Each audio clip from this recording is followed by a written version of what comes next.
ვიცი რომ ჩემი შვილები ამ ვიდეოს აუცილებლად ნახავენ და აუცილებლად იამაყებენ და მათი დაბადების მოლოდინში ვაკეთებდი საქვეყნო და ღირსეულ საქმეს. ჩემს ცხოვრებაში ძალიან დიდი როლი აქვს ჩემს ოჯახის წევრებს, გამომდინარე იქიდან, რომ ძალიან ნაადრევ ასაკში დავკარგე მშობლები და ჩემს აღზრდაზე ბებიამ აიღო პასუხისგებლობა და ჩემი ოჯახი ყოველთვის ჩემს გვერდზეა. ძალიან დიდი მადლობა მინდა გადაუხადო პირველ რიგში ჩემს ოჯახს და იმ ადამიანებს, ვის ჩემში ეს ბრძოლის ჟინი და რწმენა ჩადეს. ჩემს ყველა გამარჯვებას, ჩემს სამშობლოს და ჩემს ქალაქს რუსთავს უძღვნი. თუმცა ეს ბრძოლა გამორჩეულად მინდა გამოვყო და ვთქვა, რომ ჩემს მეგობარს ბეკო დოინჯაშვილს ერწყმება.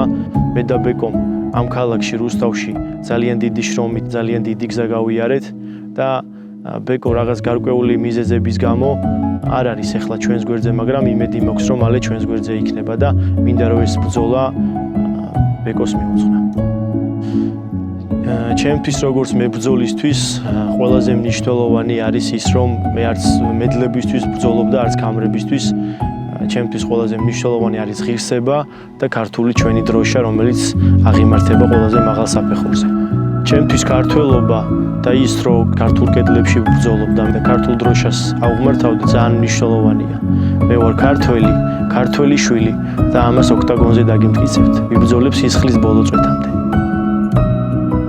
28 თებერვალს Max-White 14-ზე ყველას გელოდებით. ჩვენთვის ძალიან მნიშვნელოვანია სპორტსმენებისთვის თქვენი მხარდაჭერა, გვერდში დგომა და ქართული ყეჟინა.